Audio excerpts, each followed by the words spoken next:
I nostri ragazzi nell'ambito dell'alternanza scuola-lavoro sono andati nelle nostre zone marine, quindi a Cannatello, per poter fare esperienza e pratica di vita in collaborazione con l'associazione Mare Amico di Agrigento.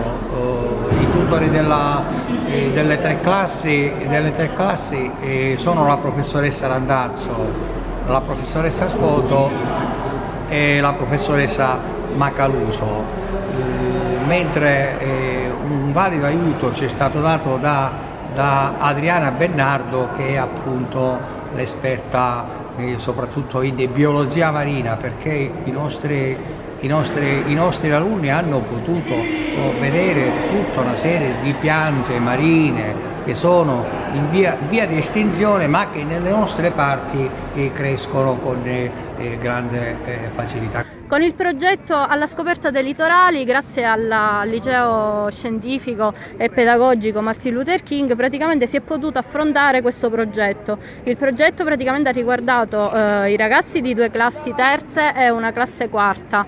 Praticamente i ragazzi sono stati istruiti alla didattica e alla conoscenza di tutte le piante del nostro territorio, e poi con la messa in campo, grazie all'associazione ambientalista Mare Amico, siamo riusciti ad individuare proprio i punti cardini della nostra flora. Conoscere queste cose e rispettare l'ambiente farà nascere una classe dirigente migliore della nostra. Noi non siamo stati molto rispettosi del nostro ambiente e i risultati si vedono. Noi ci siamo sempre girati dall'altro lato quando costruivano abusivamente, ci siamo girati dall'altro lato quando deturpavano la nostra natura, e i risultati sono tutti questi. Io spero, anche grazie a queste elezioni, di aver fatto nascere in voi una coscienza, un minimo di coscienza ambientalista che vi permetta di non girarvi dall'altro lato quando vedete certi scendi e certi abusi della natura.